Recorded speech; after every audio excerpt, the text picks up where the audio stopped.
요한복음 6장 1절에서 14절까지 말씀입니다.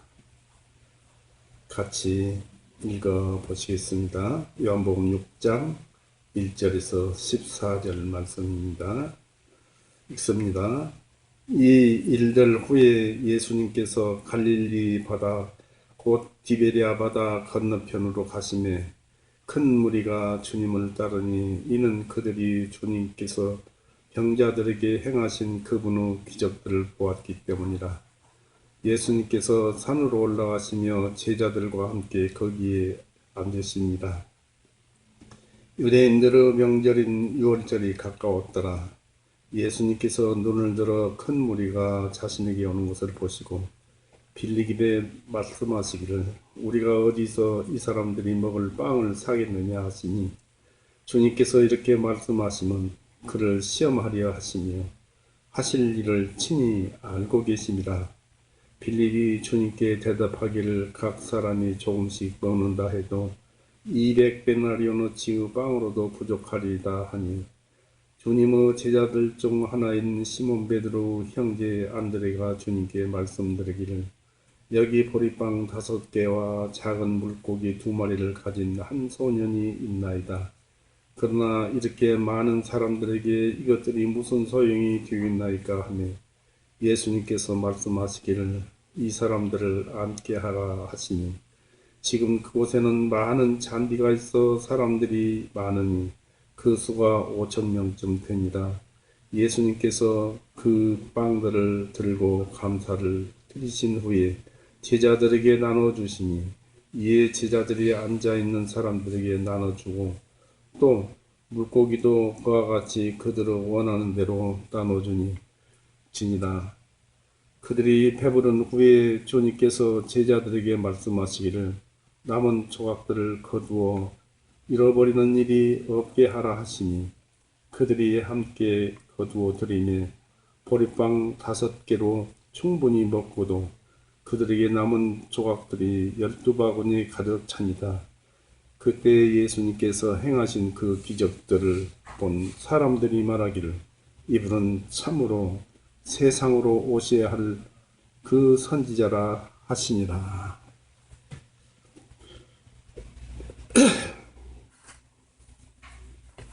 같이 기도하시겠습니다. 사랑이 많으신 하나님 아버지, 오늘도 은혜의 날을 구원의 날을 우리에게 베풀어 주시고 또 주님의 심중의 말씀을 오늘도 우리에게 다시 기록하고 생각하고 또 그 뜻을 음미하라고 이렇게 있게 해주신 줄 압니다. 주님의 말씀은 참으로 무한한 은혜와 사랑이 오며 우리의 생명이요 모든 것인 줄 압니다. 오늘도 그것으로 먹여주시옵고 또 지난 한 주간에 있었던 이러한 일 저러한 일들 그러한 모든 것들을 주님의 말씀에 의해서 씻게 하여 주시옵고 또한 우리가 바라옵기는 세상에 유행하는 이 모든 환난 또는 병집 질병으로부터 우리 교회 형제 자매님들 또 우리 가족 친척들 또 우리를 아는 모든 지인들을 보호하여 주옵시고 그 위에 다른 사람들도 보호하여 주셔서 그들의 마음에 주님을 사랑하고 주님을 찬송하는 그러한 복음을 듣게 하셔서 깨닫고 주님께 영광 돌리는 그런 일이 일어나서 참으로 주님께서 영광 받으시기를 원합니다. 오늘도 주님의 그 다시 주시는 말씀을 붙들고 우리가 묵상을 하고 들어보면서 주님의 깊으신 뜻을 알고자 합니다. 주님 우리의 심정에 우리의 마음에 새겨 주옵소서. 우리를 항상 사랑하시며 우리를 죄의 길을 걷지 않도록 인도하시는 우리 구세주 예수 그리스도 이름으로 기도 올렸사옵나이다. 아멘. 반갑습니다. 이 오병이어 이야기는 기적 중에 또 기적이라고 볼 수도 있고 또 모든 사람을 대상으로 하는 그런 말씀이기도 합니다. 예수님께서 요한복음 6장 12절에서 빵 조각들을 줍게 하셨고 그것은 12바구니에 가득 찼다 했습니다. 이 기적은 진리인 이 빵 조각, 육신적인 그 양식이지만 요한복음 5장 진리에 의하면 영적인 진리이기도 합니다.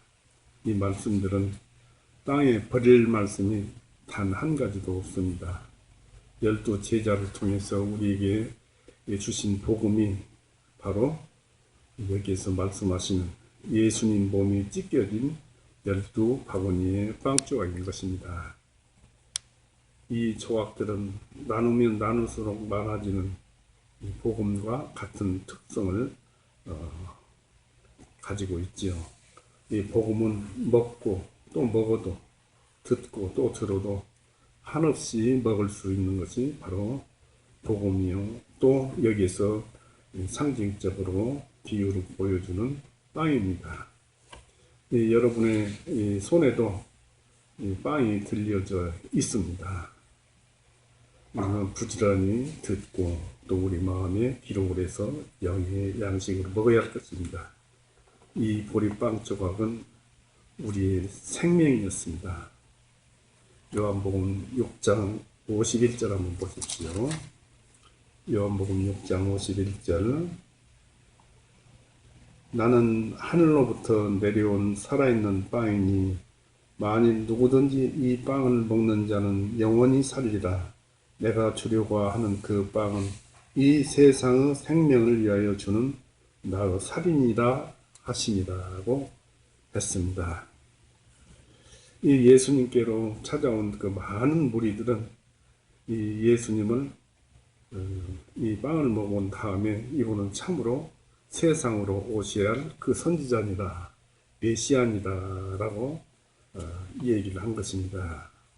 이 통속적인 유대인들은 큰 확신을 가지고 예수님이 메시아일 것으로 기대를 하였습니다. 한편 바리새파와 그의 사람들은 주님을 율법을 알지 못하는 자라고 경멸을 했습니다. 그러나 확신을 얻은 사람들은 그리스도가 바로 율법의 목표요 완성이요 또 율법의 대체자라는 것을 확신했을 것입니다. 예수님은 율법의 완성자요 율법의 끝이요 대체자입니다. 이 주님이 행하셨던 기적은 하나님께로부터 온 생명이요 모든 죄를 대속하시는 하나님께 중보하시는 메시아임을 믿는 사람이 많게 했지만은 여전히 다수가 주님을 받아들이지 않았습니다. 왜냐하면 그들이 그 교훈 안에 계속 머물러 있지 않았기 때문입니다. 말씀을 듣고 우리가 그 말씀에 계속 기억하고 머물러 있고 또 그 말씀을 행하면은 그것은 내 영혼에 완전히 내 것이 되기 때문에 아주 좋습니다. 그런데 그들은 그러지 못했습니다. 이 타락한 영혼들 사이에는 교훈을 멀리하려는 모순과 변덕스러운 불행한 생각이 들어있기 때문에 이 예수님이 구원자라는 사실을 알고도 주님의 말씀에 귀를 막는 일이 가능합니다. 우리는 영생의 말씀에 대해서 감사히 받아들입시다. 이 예수님의 전도의 동선을 살펴보면은 오병이어 기적은 게네사렛 그 지방이었고 병자들에게 행하신 기적은 티베리아 지방이었습니다. 가버나움에서 게네사렛을 지나서 티베리아로 이어지는 갈릴리 호수 주변 도시죠. 이 예수님은 오병이어를 예로 들어서 가버나움에서 예수님 자신이 생명의 빵이심을 밝히시어 누구든지 하나님께서 보내신 예수님을 확신하는 자는 영생을 준다는 설교를 요한복음 6장 47절 48절에 얘기를 하고 있습니다. 한번 볼까요? 요한복음 6장 47절, 48절 보시겠습니다.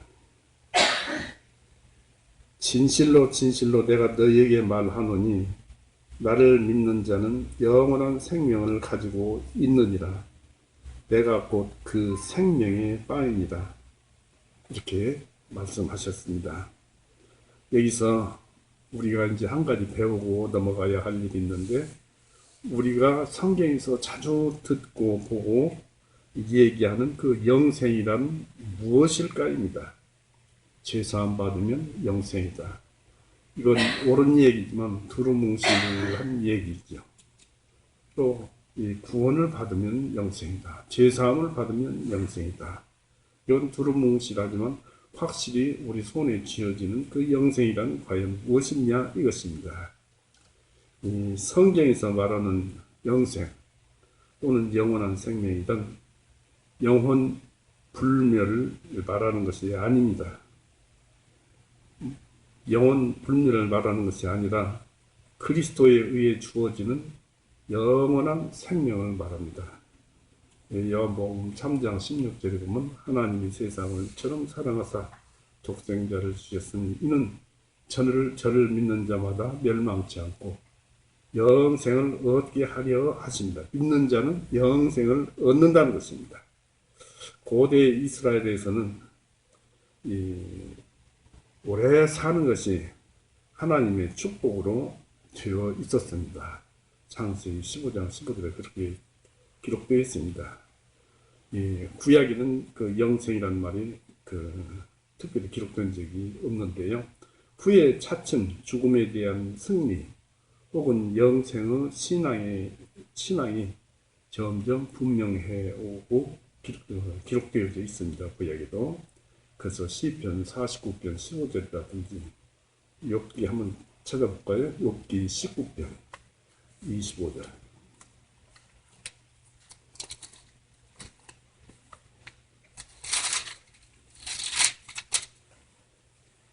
욥기 19편 25절. 이는 내가 알기에 나의 구속자가 살아계시니 후일에 그분께서 땅 위에 사실 것이기 때문이다. 해서 예수님이 오실 것과 또 구속자가 살아계시니 후일 그분께서 내가 알기에, 그래서 영생이라는 것을 여기서 은연중에 말씀하고 있고요. 시편 49편 볼까요?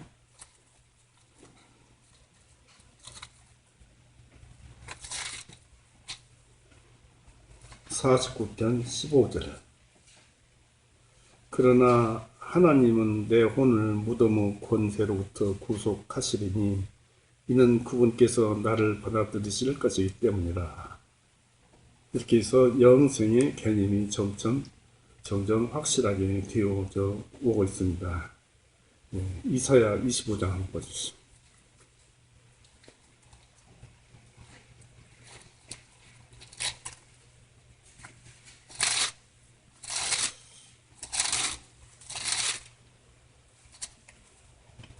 이사야 25장 8절.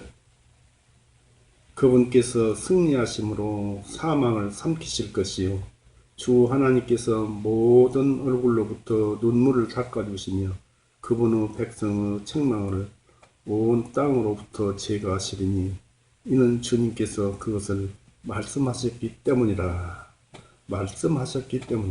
했습니다. 여기서도 또 영생을 말을 하고 있습니다.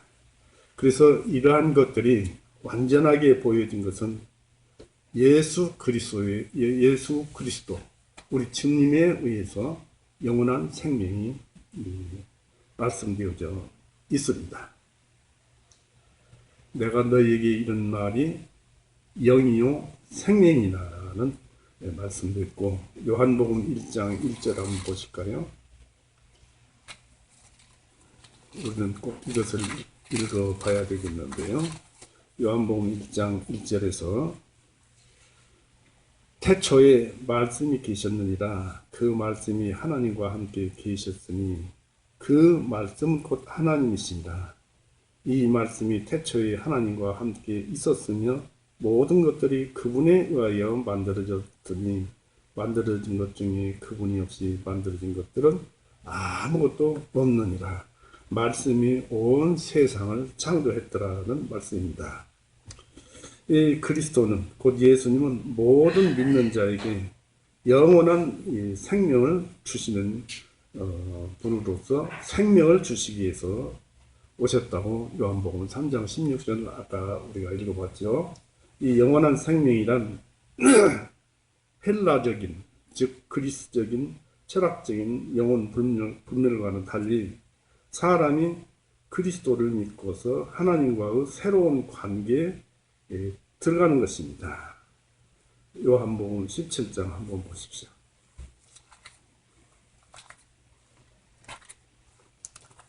요한복음 17장 3절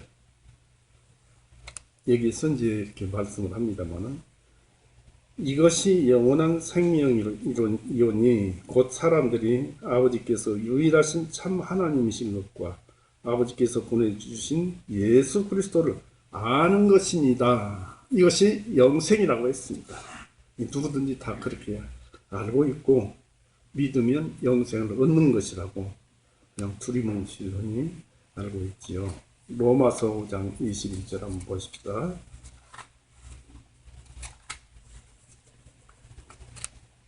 로마서 5장 21절에 보시면은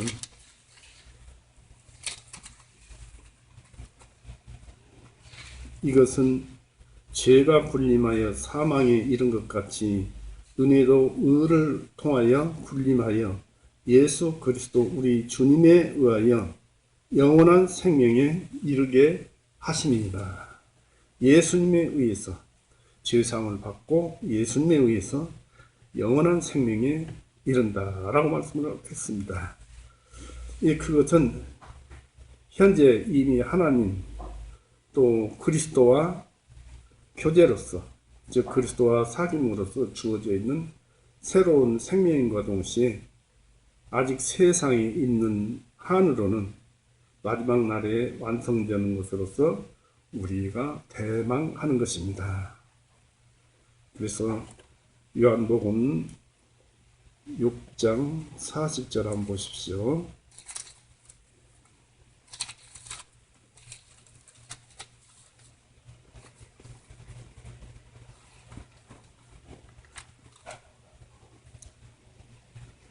요한복음 6장 40절 나를 보내신 분의 뜻은 이것이니 아들을 보고 그를 믿는 자마다 영원한 생명을 얻는 것이요 마지막 날에 내가 그를 다시 일으키시리라 하니라 했습니다.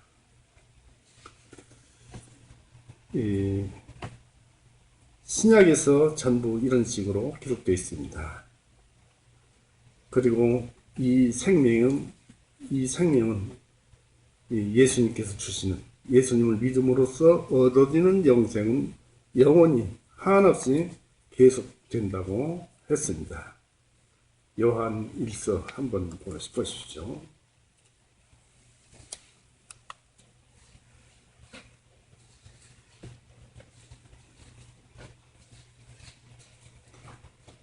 요한복음 2장 17절 이 세상도 정욕도 사라질 것이로되 오직 하나님의 뜻을 행하는 자는 영원히 거하느니라 했습니다.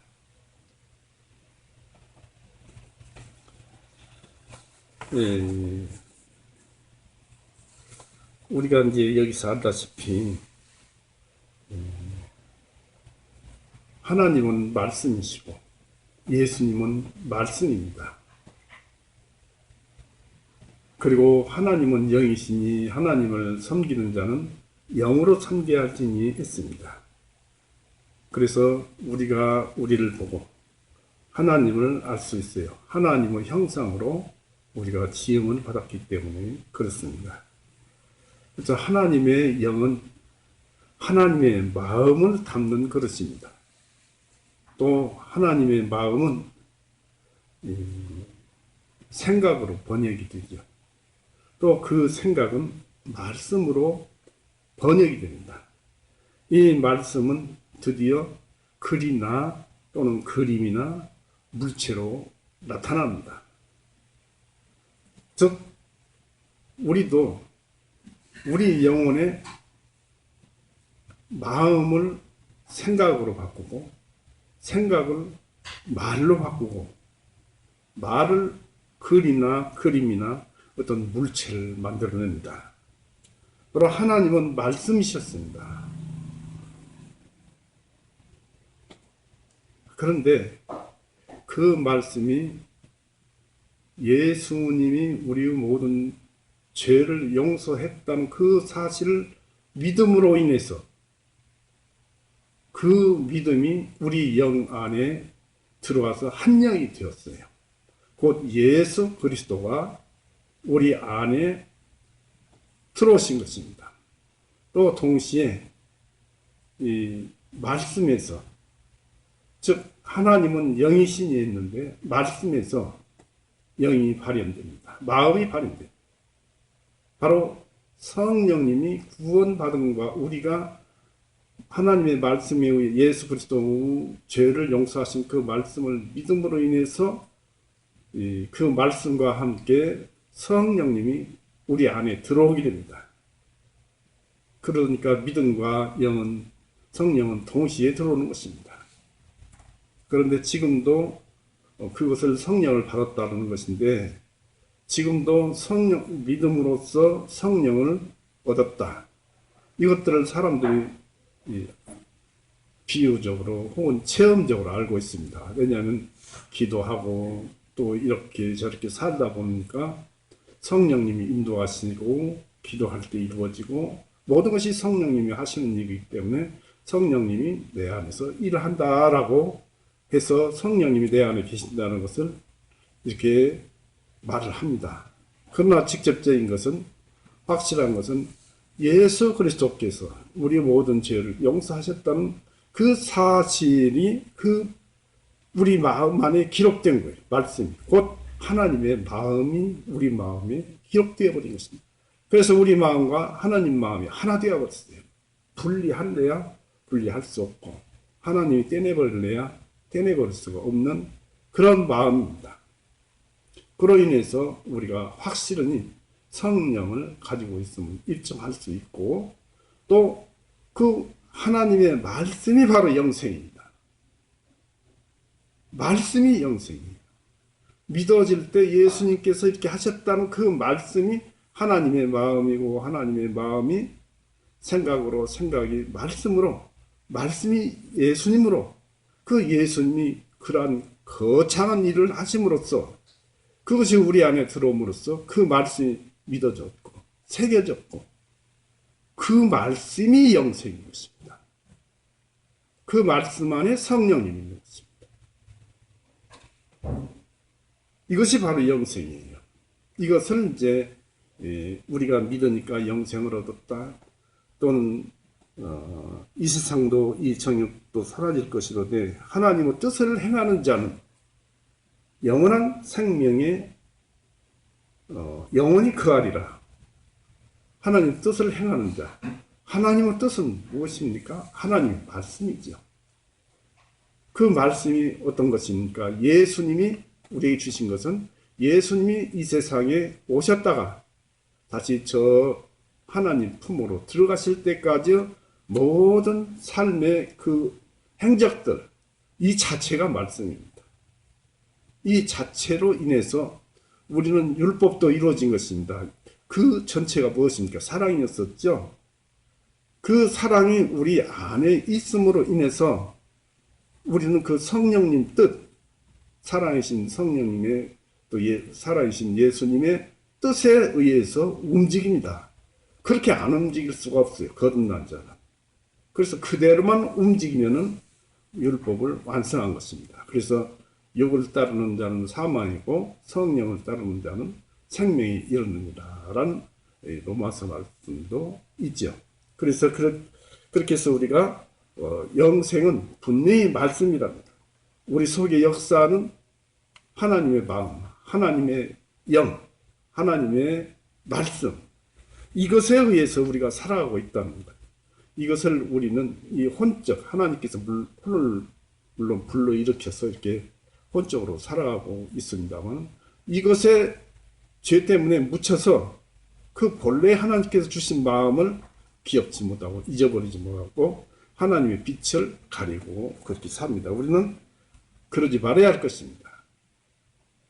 겸손하고 자존심을 내려놓고 또 사랑하지 말래도 하나님으로부터 구원받을 때 받은 사랑으로 인해서, 즉 말씀이 들어왔기 때문에, 말씀이 살아있기 때문에 사랑이 없을 수가 없어요. 그 사랑으로 사랑하고 살아야 할 것입니다. 이렇게 해서 우리의 영생이란 바로 말씀이다 라는 것을 이리저리 성경을 찾아봐서 우리가 찾아봤습니다. 그래서 하나님의 말씀은 이제 살았고 운동력이 있고, 또 말씀 속에는 마음과 영생이 있고 성령 되시는 영원한 능력과 원리와 신적 인격의 그 성품이 있어서 사람의 타락한 본성과 죄의 본성을 억누르시고 구원의 믿음을 우리에게 부어주셔서 우리의 영혼을 새 창조하셨고 또 새 창조하고 계십니다. 그러니까 말씀이 들어옴으로써 우리는 우리의 타락한 본성을 억눌러 이길 수 있는 것입니다. 하나님이 못 이길 것이 무엇이 있습니까? 모든 피조물은 하나님 것입니다. 이러한 능력들을 우리 마음 안에 지니고 있기 때문에 이 요한일서나 이런 데서는 우리가 이기는 이김은 이것이니 믿음이다 라고 있습니다. 바로 말씀이 모든 것을 이기는 것입니다. 다른 것들은 사망이고 우리를 괴롭히는 죄악에 불과합니다. 이 예수님은 하나님 말씀이므로 바로 영생입니다. 또 예수님 자체 안에도 영생을 가지고 있는 분이 생명입니다. 그 말씀을 우리가 믿음으로써 우리 영과 하나 되어서 재창조되었기 때문에 우리는 영생입니다. 그리고 말씀이 믿음으로 말씀이 하나님의 말씀이 믿음으로 우리와 하나 되었을 때 성령님도 말씀을 드렸지만 성령님도 우리 안에 있음을 증거합니다. 여러 가지 성경을 볼 수도 있겠습니다만 요한복음 6장 63절을 더 한번 볼까요?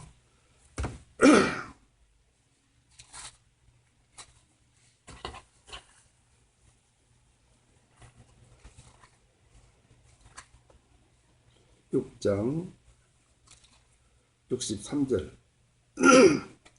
살리는 그것은 영이니 육신은 전혀 무익하니라.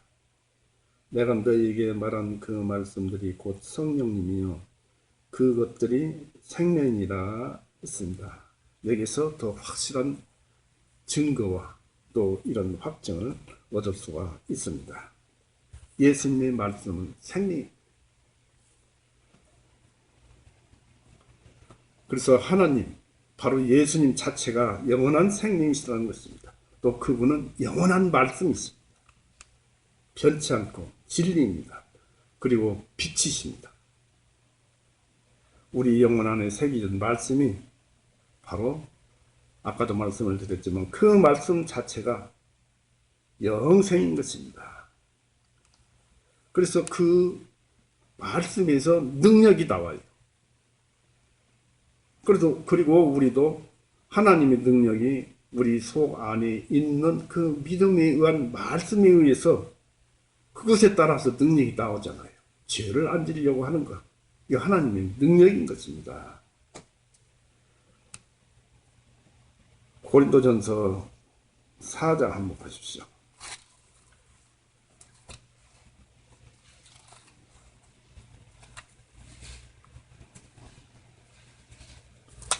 고린도전서 4장 19절에서부터 읽어봅니다.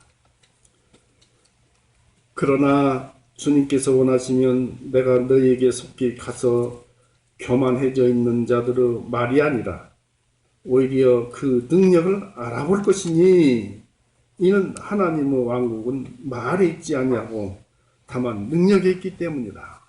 그 믿는 사람 마음 안에 하나님의 말씀이 있고 이 말씀이 하나님의 왕국인데 그냥 중언부언하는 말이 있지 않고 하나님의 말씀에 능력이 있으니까 말씀을 지닌 자는 그 능력이 나오도록 되어 있다는 것을 이 사도 바울은 얘기하고 있는 것입니다. 그리고 우리가 또 한 가지 알아야 할 것은 로마서 한번 보십시오. 분명한 것은 우리는 양자의 영을 받아서 아바 아버지라고 부릅니다만 그것을 너무나 쉽게 또 확실하게 하나님께서 말씀하시는 것은 로마서 4장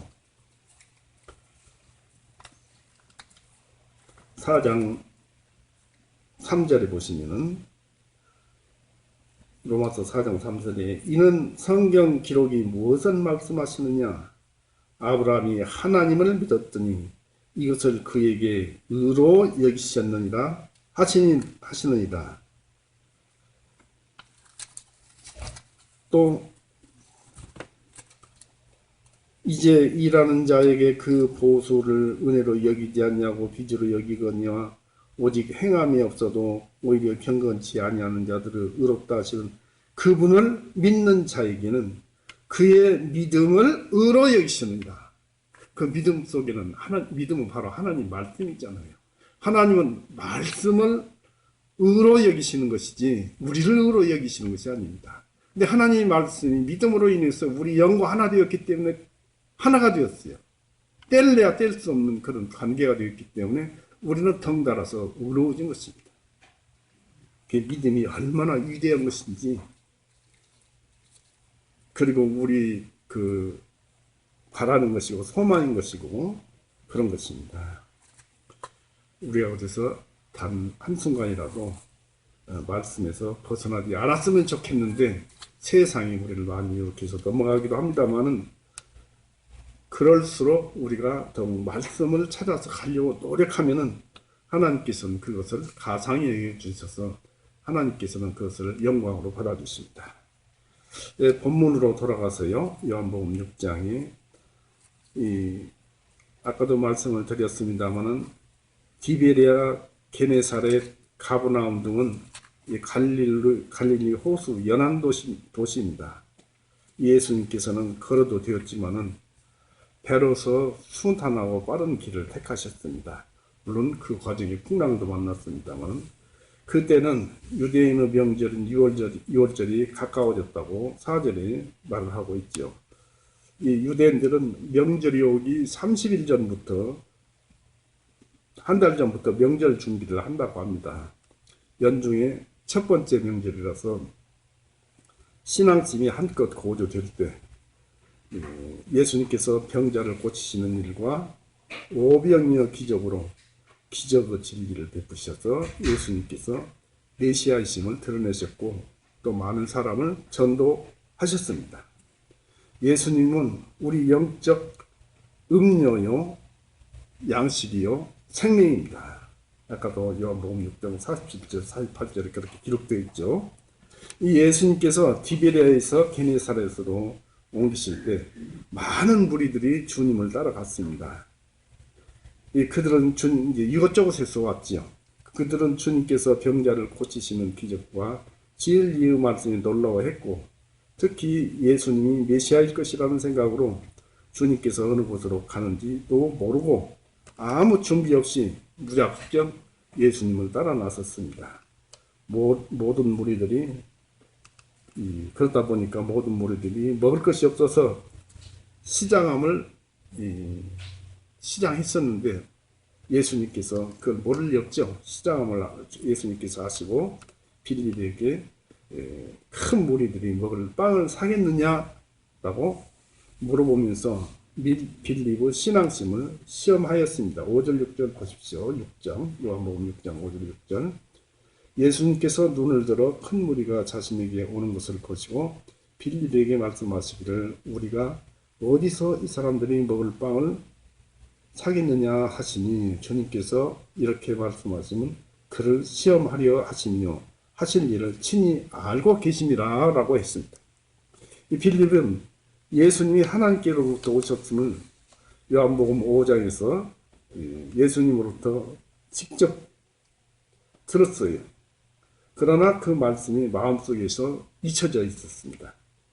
그래서 각 사람이 그 대답이 각 사람이 조금씩 먹는다 해도 그 많은 사람이 각 사람이 조금씩 먹는다 해도 200데나리오너치 빵으로도 200데나리오이면 한 사람이 200일을 일한 돈이죠. 그 당시에요. 부족하리다 라고 대답한 것입니다. 아마 속으로도 200데나리오너치 빵을 살 돈이 있다고 해도 그 인근에 누가 그렇게 많은 빵을 준비해 놓을 사람은 없었을 것이다는 그런 생각도 있었을 것입니다. 7절 보십시오. 빌립이 주님께 대답하기를 각 사람이 조금씩 먹는다 해도 200데나리오너치 빵으로도 부족하리다 라고 했습니다. 이때는 큰 무리와 주님 일행은 제때 식사를 하지 못했을 것이고 또 무리 중에서 다수는 식사를 걸렀을 것입니다. 모두가 시작했을 때였다고 생각이 듭니다.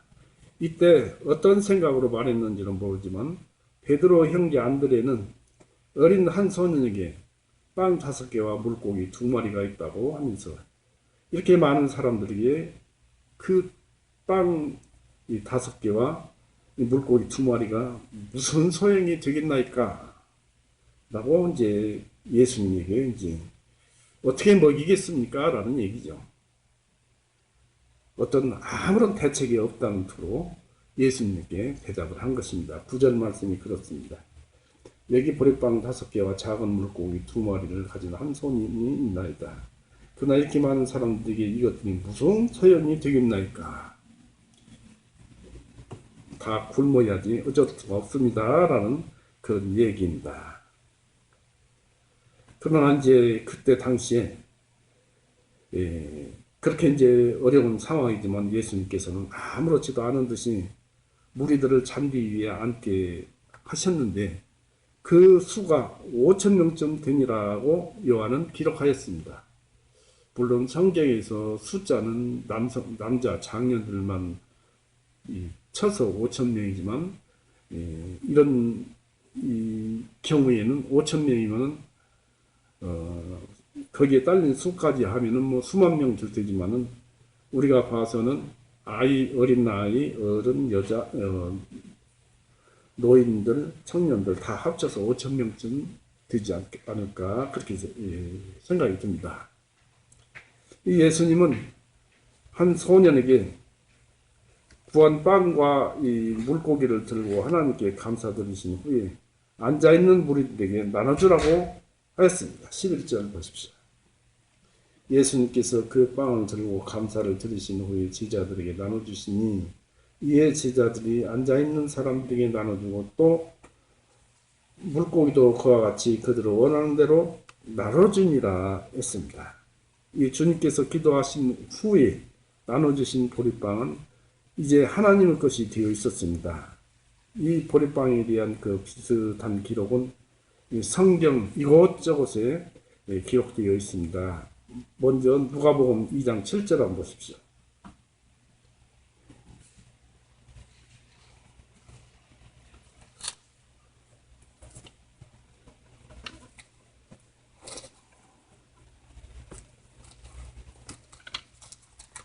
누가복음 2장 7절에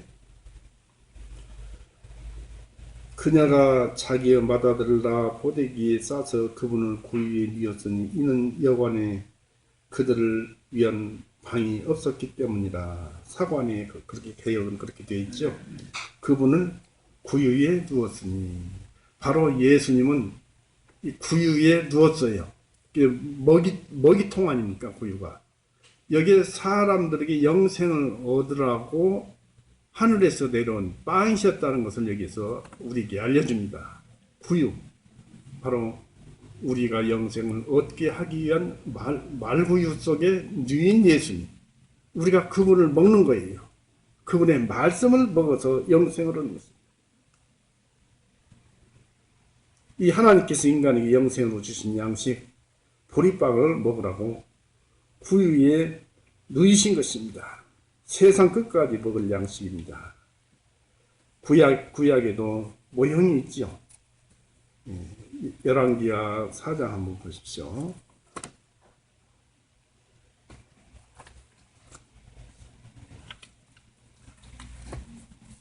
열왕기하 4장 1절에서부터 봅니다. 이는 열왕기하 4장 1절에서 7절까지 읽어볼 것입니다. 이제 선지자들의 아들들의 아내들 중 어떤 여자가 엘리사에게 부르짖어 말하기를 당신의 종인 나의 남편이 죽었나이다. 당신은 당신의 종이 주님을 두려워하였음을 아시나이다. 그런데 채권자가 와서 내 두 아들을 취하여 자기의 노예들로 삼고자 하니다 하니 엘리사가 그녀에게 말하기를 내가 너를 위하여 무엇을 해주리야. 네가 집안에 가지고 있는 것이 무엇인지 내게 말을 하여 알려주겠느냐 하니 그녀가 말하되 당신의 여종이 기름 한 병을 제외하고는 집안에 가진 것이 아무것도 없나이다 하며 이에 엘리사가 말하기를 가서 내 모든 이웃들에게 그릇을 빌려오라. 빈 그릇들을 빌려오되 조금만 빌려오지 말고 너는 안으로 들어가서 너와 내 아들들은 문을 닫은 후에 그 모든 그릇들에 부어 가득 찬 것을 옆으로 놓으라 하니 그녀가 엘리사로부터 와서 그녀와 그녀의 아들들이 문을 닫은 후에 그 아들들이 그녀에게 그릇을 가져오며 그녀가 부었더니 그 그릇들이 다 참으로 그녀가 자기 아들들에게 말하기를 다른 그릇을 내게 가져오라 하며 아들이 그녀에게 말하기를 다른 그릇이 없나이다 하니 기름이 그쳤더라. 이에 그녀가 하나님의 사람에게 와서 고하니 그가 말하기를 가서 그 기름을 팔아 내 빚을 갚고 남은 것으로 너와 내 자식들이 생활을 하리라 아니라. 여기서 기름은 바로 예수님을 말을 하고 있습니다. 예수님은 이렇게 나타나 보여줬습니다. 또 구약 사사기 7장 13절에서는 물을 마실 때 무릎 꿇지 않는 그 300용사를 거느리고 하나님 계시에 따라서 미디안을 공격해서 이스라엘을 구원할 때 보리빵 되시는 그 구원자 예수님의 꿈만으로도 미디안 군사를 물리치는 일이 있었습니다. 사사기 7장 한번 보십시오.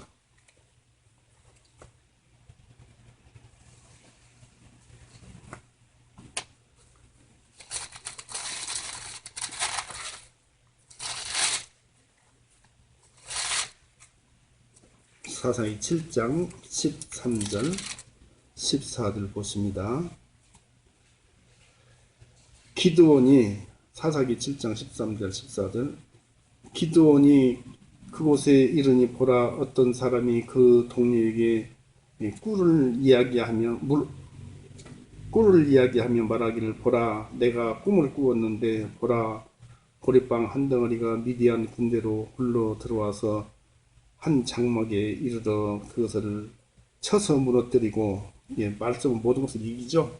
쳐서 무너뜨리고 뒤집으니 그 장막이 옆으로 쓰러지니라 하며 그의 동료가 대답하여 말하기를 이것은 이스라엘의 사람 요아스 아들 기드온의 칼이다. 칼 외에 어떤 것도 아니라 이는 하나님께서 그의 손에 미디안과 그 모든 군대를 넘겨주었기 때문이라 하니라 해서 여기서 나오는 보리빵은 바로 예수님을 가리키고 있습니다. 이렇게 여러 군데에서 이렇게 나오고 있어요. 이 룻기서를 한번 또 보십시다. 룻기서 3장을 한번 보십시오. 룻기서에서도 암몬 여자 룻이 이스라엘 사람 말론과 결혼하고 개종해서 온전히 하나님을 믿었습니다. 그러나 이스라엘을 떠난 암몬의 그 가족들, 이스라엘 백성이었지만 이스라엘 떠나서 암몬에 살던 그 말론 가족들, 그 특히 그 어머니 나오미가 있죠. 그 나오미 가족은 멸절되다시피 했지만은 하나님의 은혜로 나오미와 룻만 이스라엘 땅으로 받아들이셨습니다. 거지가 되어서 돌아왔는데 그런 고난 중에도 룻은 밭에서 보리이삭을 주어서 시어머니 나오미를 공양하는 아름다움을 보였습니다. 이런 아름다움의 원천은 하나님을 온전히 믿는 믿음에서 나온 것이었습니다. 하나님을 믿으면 가정에 충실해지는 것입니다. 이 하나님은 룻을 사랑하여 이 당대 유명한 보아스, 곧 예수님 가문 후 일원인 보아스와 결혼시켜서 오벳을 낳았는데 이 사람이 다윗 왕의 직계 할아버지였습니다. 룻이 이스라엘로 돌아오자마자 그 가족을 먹여 살린 것은 바로 보리빵이었던 것입니다. 사사기 3장 한번 찾아볼 수 있습니다.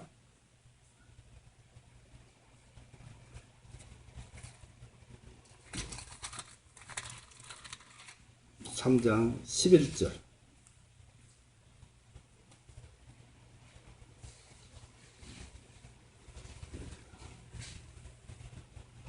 여기 이제 그 내용이 나와 있죠. 그 11절에 3장 11절에 그 땅에 40년 동안 쉼이 없었으며 그나스 아들 온니엘이 죽었더라. 이스라엘 자손이 주님의 목전에 다시 악을 행함으로 주님께서 모아브 왕 에글론을 강성하게 하셔서 이스라엘을 대적하게 하셨으니 이는 그들이 주님 목전에 악을 행하였기 때문이라. 에글론이 암몬과 아말렉 자손을 거기 자기에게로 모은 후에 가서 이스라엘을 쳐서 종려나오니 이에 이스라엘 자손이 모아브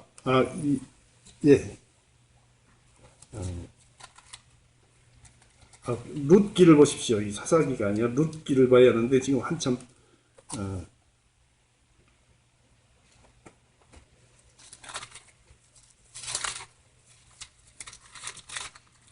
룻기 3장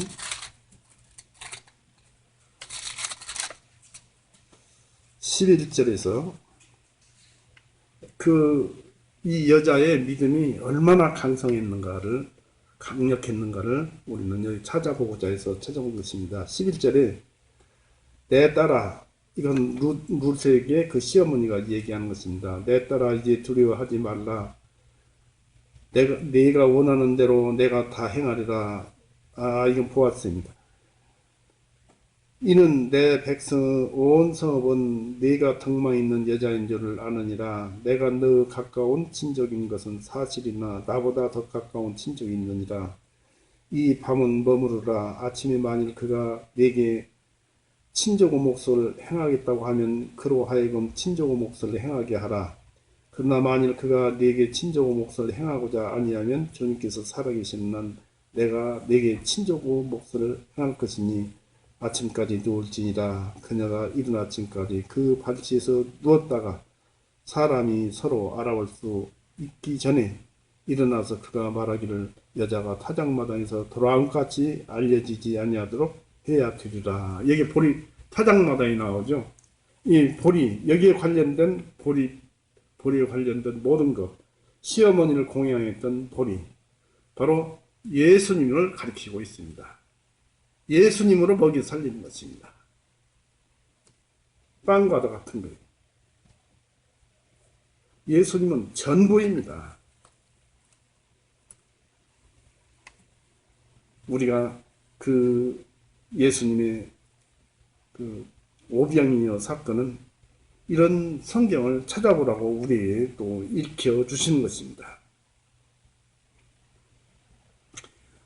우리 예수님은 참으로 보리빵이셨습니다. 연한 초목 같고 이사야서의 53장에 나오죠. 2절에 연한 초목 같고 모양도 없고 우아함도 없고 우리가 보기에 흠모할 만한 아름다움도 없고, 그러니까 쌀밥도 아니고 아주 고운 밀가루 빵도 아니고 보리빵이었습니다. 그리고 40도 못 되었는데 50세로 볼 정도로 얼굴이 상하신 분이었습니다. 유대인들에게 인정받는 밀가루 빵이 아니라 죽으실 때까지 홀대 받던 보리빵으로 오셨습니다. 요한복음 6장 9절에서 보리빵은 바로 이 기적적인 진리의 생명의 빵이요, 예수님을 표현한 진리의 그 하나의 빵이었던 것입니다. 곧 구약시대 때에 하늘에서 내려오는 만나처럼 예수님은 실체로, 예전에는 하늘에서 내려와서 육신을 먹였지만은 이번에는 예수님께서 하늘에서 내려와서 영을 살려버립니다. 영육을 같이 살립니다. 하늘에서 내려온 살아있는 빵이신 예수님이셨습니다. 다시 요한복음 6장 48절에서 읽어보시겠습니다.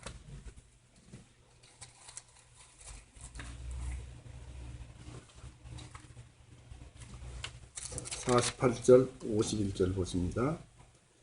내가 곧 그 생명의 빵이라 너의 조상들은 광야에서 만나를 먹어서도 죽었으나 이 빵은 하늘에서, 곧 나는 하늘에서 내려온 빵이니, 말씀이죠. 빵이니 이 사람이 이것을 먹으면 죽지 아니하리라. 나는 하늘로부터 내려온 살아있는 빵이니 만일 누구든지 이 빵을 먹는 자는 영원히 살리라. 내가 주려고 하는 그 빵은 이 세상 말씀을 위하여 주는 나의 살인이라. 바로 예수님의 말씀이요, 예수님의 영이요, 예수님의 사랑인 것입니다. 이 빵을 먹는 자, 바로 하나님의 말씀을 먹는 자는 영생하는 것입니다. 말씀이 영생이니까요.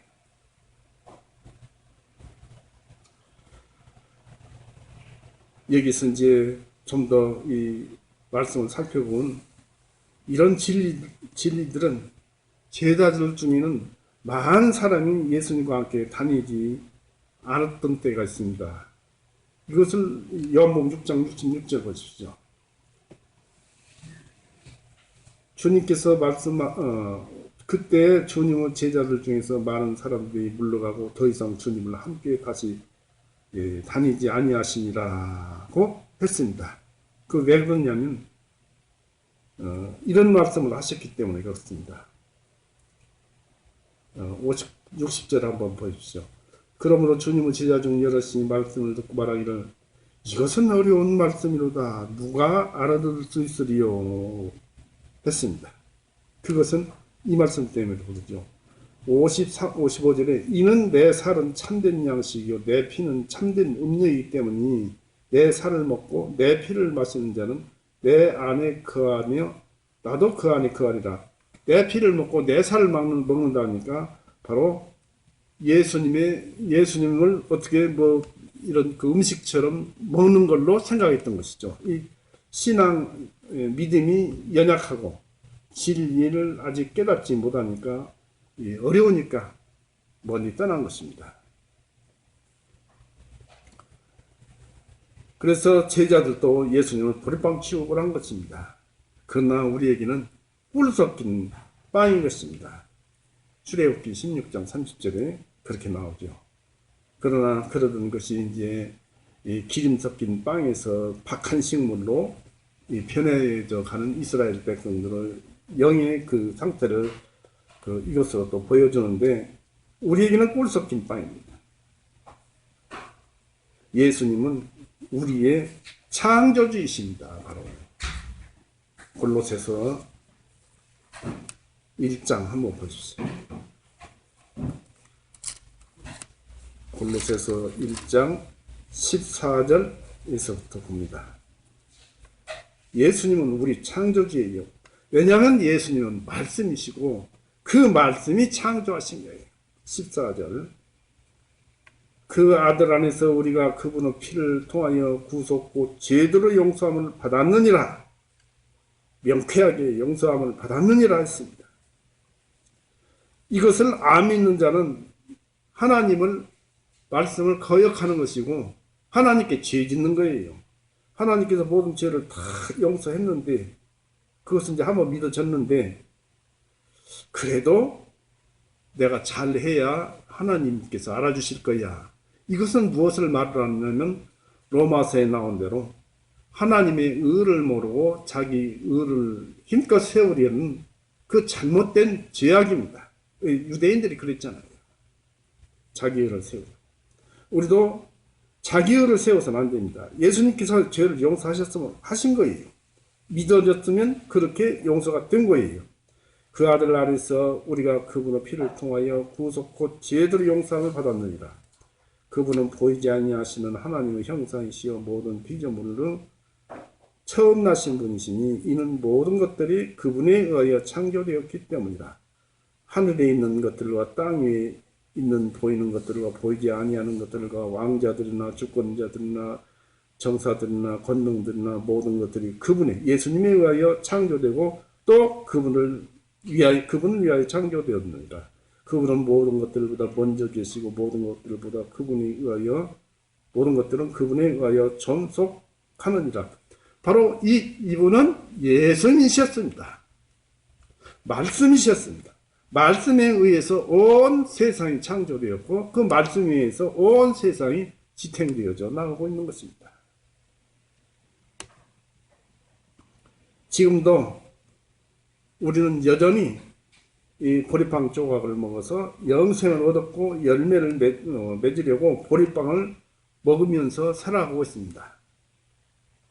예수님은 요한복음 6장 11절 13절에서 5,000명이 먹고 남긴 12바구니에 담긴 이 빵 조각이 예수님의 피와 살이었고 12사도를 통해서 오늘날 우리 손에 쥐어진 이 성경이 12바구니에 가득 찬 보리빵인 것입니다. 이 성경을 이렇게 눈으로만 보면은 글이고 종이고 하얀 것은 종이고 검은 것은 글씨이지만 마음으로 받아서 마음으로 읽으면 그 안에 말씀 안에 그 안에 하나님의 마음을 보고 내 안에 있는 나와 내 안에 있는 믿음으로 인해서 하나님과 교제를 할 수 있는 거예요. 놀라운 일입니다. 보지 못하는 하나님을 마음으로 보고 마음으로 대화를 나누는 것입니다.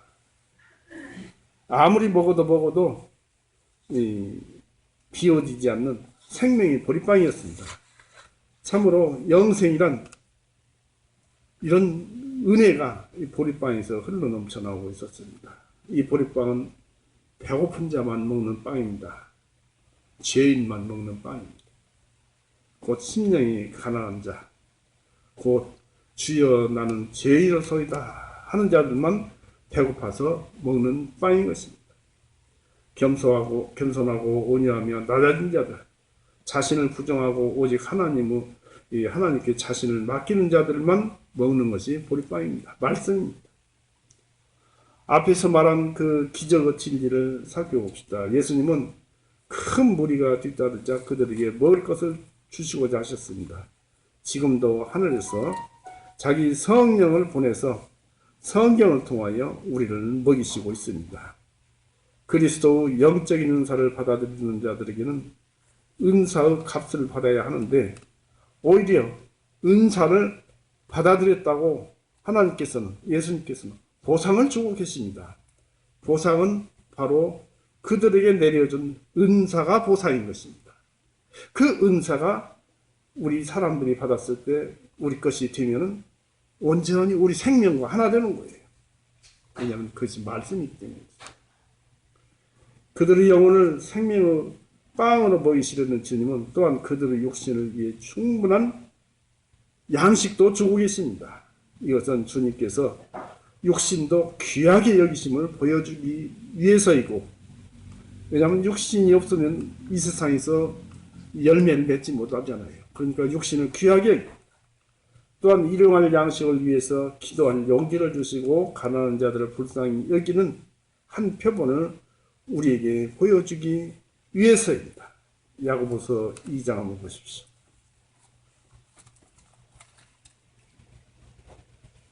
야고보서 2장 15절 17절 한번 보십시오. 만일 형제나 자매가 헐벗고 일용할 양식이 없는데 너희 중에 누가 그들에게 말하기를 평안히 떠나가라 따뜻하게 하고 배부르게 먹으라 하면서 그 몸에 필요한 것들을 주지 아니한다면 무슨 일이 있겠느냐. 이와 같이 믿음도 행함이 없다면 그 자체가 죽은 것이라. 우리 안에 있는 믿음은, 참 믿음은 이런 것들을 행한다 이것입니다. 이럴 때 율법은 완성되는 것이죠. 그리고 완성됨이 예수님이 완성이기 때문에, 우리 안에는 예수님이 계시기 때문에 우리는 율법이 완성된 자입니다.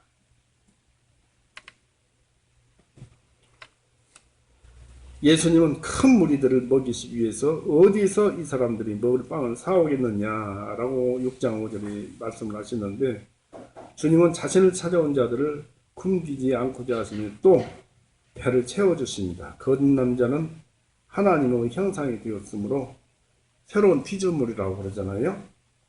또 로마서 8장 13절 15절에도 양자의 영을 받아서 아버지라고 한다고 그랬습니다.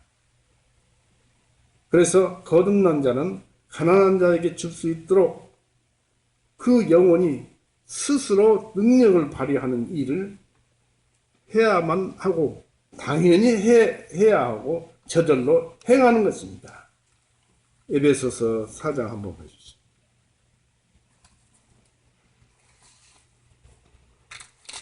에베소서 4장 28절. 이 거듭나지 못해서, 이 거듭나기 전까지는 도둑질한 자는 더 이상 도둑질하지 말고 오히려 힘써 일하라. 자기의 손으로 선한 일을 하여 필요하는 자들에게 거저주라. 이제 거듭났으니까 도둑질 말고 열심히 일해서 가난한 자들에게 나눠주는 자가 되라는 것입니다. 이 놀라운 변화요, 놀라운 능력의, 영혼의 능력을 행사해야 됩니다. 예수님은 이것뿐이 아닙니다. 그것은 빌리브 믿음을 유혹이 아닌 시험을 해보기 위해서였다고 6절에 기록하고 있죠. 여기서 우리 예수님은 어떻게 할 바를 몰라서 빌립에게 질문한 것이 아닙니다. 주님은 당신이 어떻게 해야 할 것인가를 알고 계십니다. 예수님은 다 알아요. 사도행전 15장 한번 보십시오.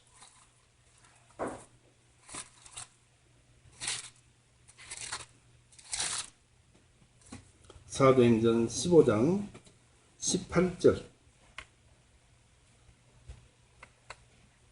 하나님께는 세상 시작부터 그분의 모든 일들이 알려져 있느니라. 예수님께는 모든 것이 다 알려져 있었어요. 그리고 예수님께서 하시는 일은 불확실한 것이 결코 아닙니다. 우리가 알지 못할 때도 스스로 예수님은 행할 바를 알고 계십니다. 또 예수님은 당신의 백성을 향해 가지고 있는 생각을 잘 알고 계신다고 예레미야 29장 11절에 기록되어 있죠. 이 기적의 진리는 당신의 백성들이 깨닫도록 하기 위해서입니다. 말씀을 먹어야 산다라는 것이죠. 곧 예수님이 율법의 목표요, 율법의 대체자이심을 깨닫게 하려고 하신 것입니다.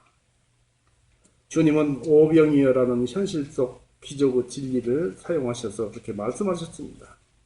주님의 기적은 아무리 과학이 발달한 데에도 신비가 없어지는 것이 아니고, 자연계의 지식이 깊어갈수록 오히려 경외심만 더 깊어갑니다. 기적의 진리는 이처럼 특별합니다. 주님은 자연법칙에 제한받는 일 없이 당신의 의지를 행하시기 위해서는 새로운 법칙을 무조건 하고 자기 진리에 따라서 만드시는 주님이십니다. 우리가 믿고 따르는 주님은 이렇게 모든 것이 넉넉하신 분입니다. 감사할 일이죠. 그래서 주님 안에서 마음 놓고 우리는 쉴 수 있는 것입니다. 우리가 염려하는 모든 것들이 예수님 안에는 천배 만배 가득 담겨져 있습니다. 우리는 요한복음 5장에서 예수님의 권능과 권위를 한번 알아보겠습니다. 요한복음 5장 한번 보십시오. 요한복음 5장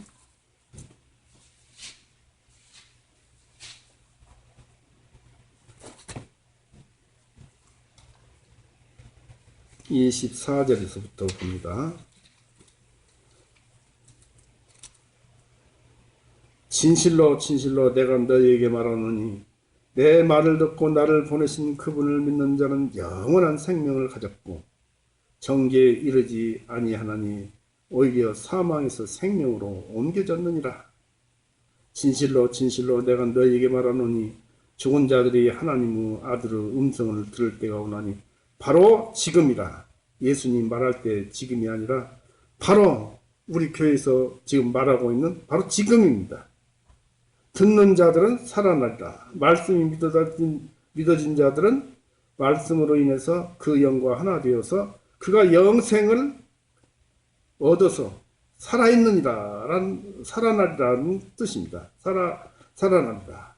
이는 아버지께서 자신 속에 생명이 있음과 같이 아들에게도 생명을 주시어 그 속에 생명이 있게 하시고 또한 그가 인자인 거로 그에게 심판하는 권위도 주셨습니다. 예수님은 사람이 되셨기 때문에 사람의 삶을 살았기 때문에 모든 사람을 심판할 수 있는 그런 그 지혜를 가지고 계십니다. 예수님은 전지전능하셨습니다. 세상을 만드신 분이 어떤 일인들을 못 하시겠습니까? 우리는 하나님의 음성을 직접 듣지도 예수님으로부터 직접 땅에 오셨을 때 직접 듣지도 또 보지도 못했지만 성경으로 예수님의 음성을 들어서 하나님의 음성을 듣고 마음을 알고 예수님의 마음을 보아서 하나님의 마음을 볼 수 있게 되었습니다. 이 추천하기는 하나님께서 로마서 4장 23절 25절로 우리는 그 하나님을 찾아볼 수가 있습니다. 로마서 4장 한번 보십시오. 어떤 분이신가? 로마서 4장 23절 25절 이제 그것이 그에게 의로 여기셨다고 기록된 것은 믿음이죠. 그것이 그에게 의로 여기셨다고 기록된 것은 그를 위한 것만이 아니요 우리도 위함이니 만일 우리가 죽은 자로부터 우리 주 예수님을 일으키신 세우신 그분을 믿는다면 의로 여기심을 받으리라. 예수님께서는 우리 범죄함 때문에 넘겨지셨고 또한 우리를 의롭다 하심을 위하여 다시 살아나셨느니라. 일어나셨느니라 하는 말씀이 있습니다. 그리고 이 말씀이나 찢겨진 예수님의 이야기나 우리 인간들의 모든 죄를 다 용서해 놓으셨다는 말씀은 하나님은 인간에 대한 이 통지서입니다. 이 하나님께서 주시는 통지서를 무조건 읽고 그 안에 있는 말씀을 보리빵을 무조건 받아먹고 영생을 얻기를 기원합니다. 오늘은 이렇게 해서 말씀을 마칩니다. 같이 기도하시겠습니다.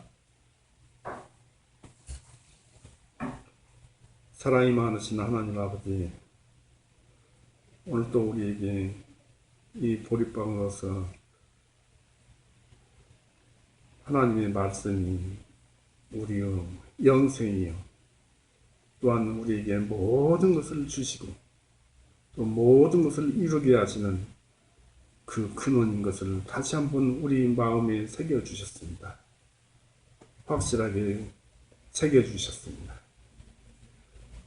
그러므로 앞으로도 더욱 이런 말씀들이 생명이 되어서 더 많은 것을 알게 하셔서 여기에서 우리가 그것을 행하고 따라서 예수님께서 말씀하신 바로 예수님으로 인해서 열매를 맺는 우리가 행해서 열매를 맺는 그러한 것들이 되도록 주님께서 인도하여 주시옵소서. 주님의 말씀은 살아있는 생명, 우리에게 더욱더 주님만 믿고 따라가게 하여 주시옵소서. 다음 주 모이는 그날까지 우리 교회 형제 자매님들 세상에서 우리를 괴롭게 하는 모든 질병으로부터 지켜주시옵고 건강하게 하셨다가 다시 이곳으로 보내주시옵소서. 우리를 죄에서 영원히 구원해 놓으시고 우리를 항상 옳은 길로 인도하시는 우리 생명이신 구세주 예수 그리스도 이름으로 감사하며 기도 올렸사옵나이다. 아멘. 마치겠습니다. 찬송 한 곡 하시겠습니다. 187장 찬송하시겠습니다. 너희 죄 흉악하나.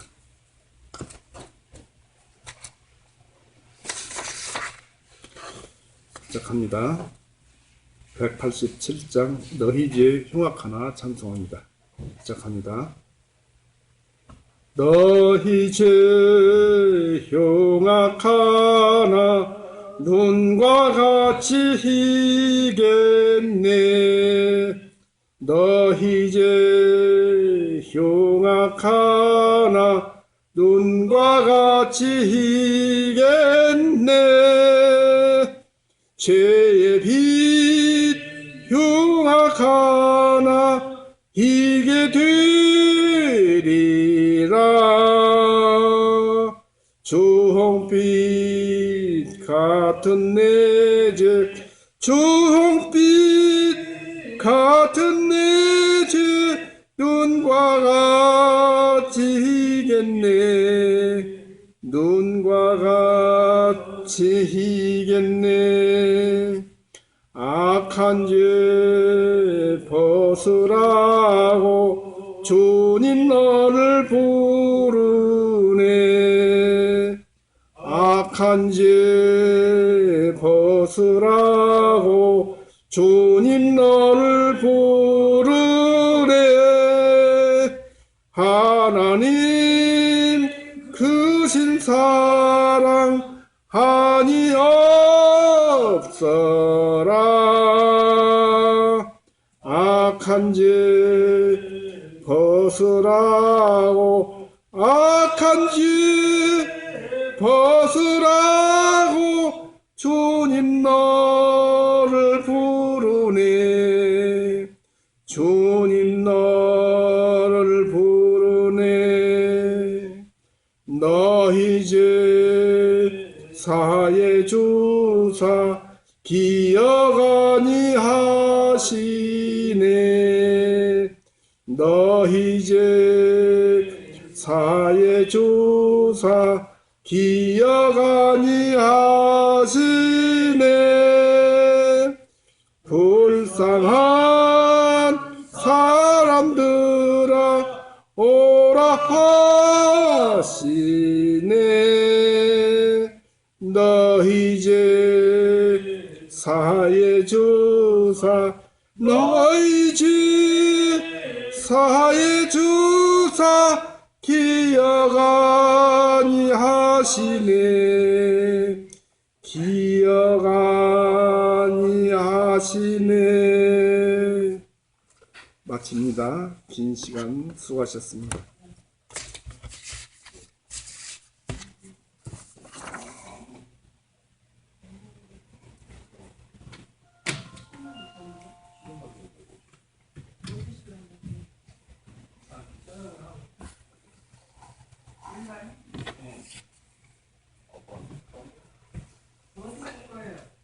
응? 뭐 드실 거냐고요? 아니 노스를 그랬어. 엄마가 뭐 먹어요?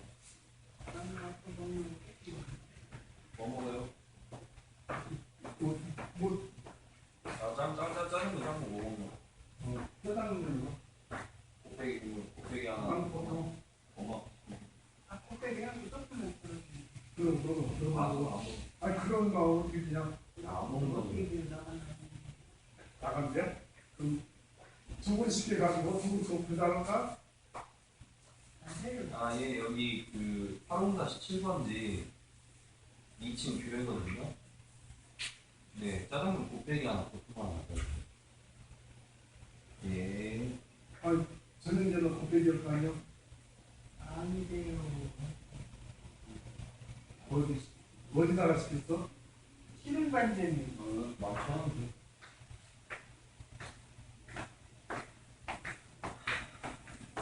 아니 좀